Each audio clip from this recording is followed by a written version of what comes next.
So Leonard, what are some of the challenges that we face here in Oklahoma when it comes to growing rhododendrons?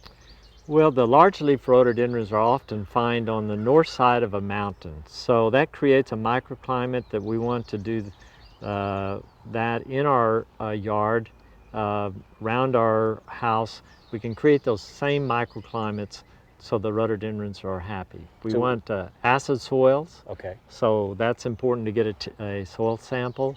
We like to have cool root zones. So like on the north or east side of your house where the sun doesn't hit them. That afternoon hot sun. Right, Okay. you want to protect them. And you want to just protect the plant itself from that sun for the afternoon.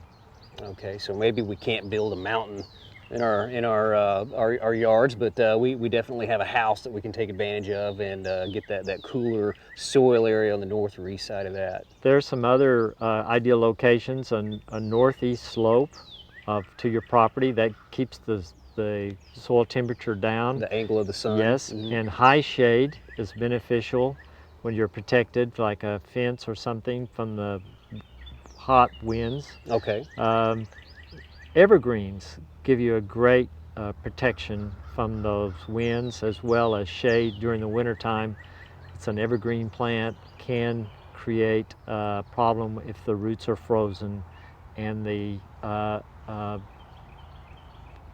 leaf transpires, loses the leaf, the moisture in there, and causes some browning of the leaves during the winter time.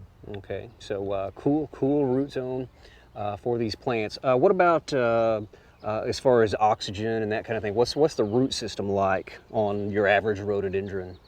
They like shallow root systems. I mean, they prefer to grow their roots in a very 6 to 8 inches of the top of the ground. That is shallow. So here in Oklahoma, we have to make sure that they have plenty of moisture because the roots do not go down and they can't get moisture from the deeper parts of the soil. So they have to have oxygen also. The roots are fibrous system, whether not a tap root. Right.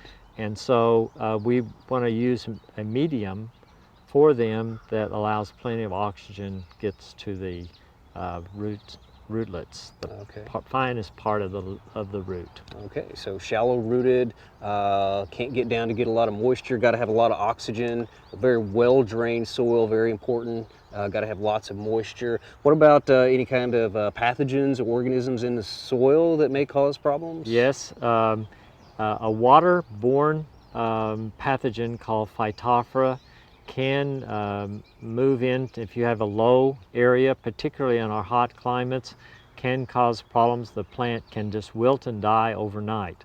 So there are some protective areas of ideas that you can use. A higher planting to keep the water from standing. Raised bed. If you have water that stands longer than 2 hours in a hole, you want to plant it above the ground. Actually create some rocks or timbers around it. Raise the bed, provide plenty of pine bark around those plantings. Now when you say if it'll hold water in a hole for 2 hours, how would you go about finding that out? Well, you just dig the hole that you are going to have the rhododendron and fill it up with water, and if that doesn't go out in 2 hours, actually it should go out in less that time, then you probably should just make a mixture of pine bark and your existing soil and put that back in the hole, and then just start from that point rather than put them in the ground. Okay, a raised bed. Yeah. Okay, so with all those problems, that is definitely a challenge. And here in Oklahoma, it gets so hot, and can that be a problem as well for the rhododendrons? It stimulates the fungus that starts damaging the roots, and so we want to use plenty of mulch, or you want to plant them where the roots have shade. Cool area.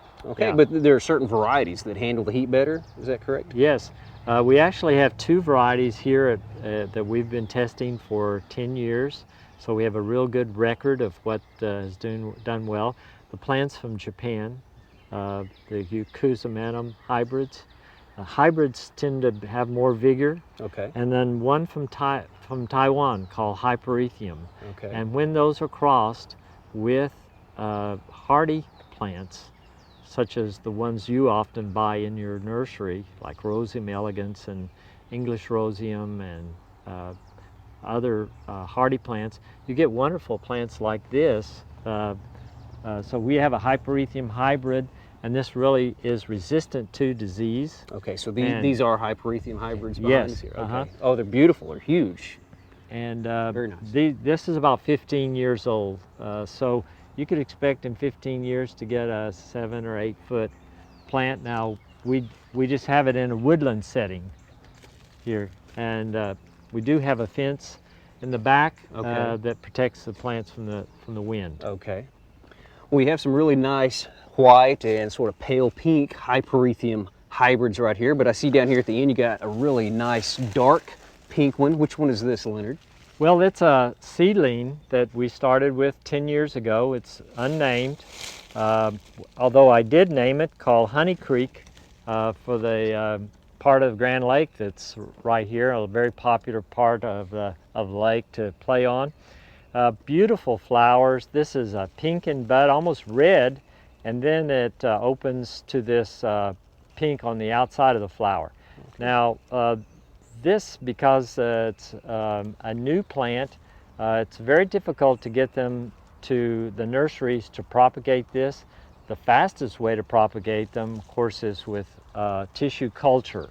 And in 3 years, you can have at least 1,500 plants from a piece of wood only an inch large. Okay. So it used to take 40 years for a new plant to get to the market. A woody now plant? Yeah, a woody plant. Now it's about 12 years. Okay. So we can get 1,500 plants in tissue culture out in 3 years. Okay, that's exciting. It'll be exciting to see these available in the future. Well, Leonard, let's go show folks how to plant rhododendrons. Okay, let's get to work.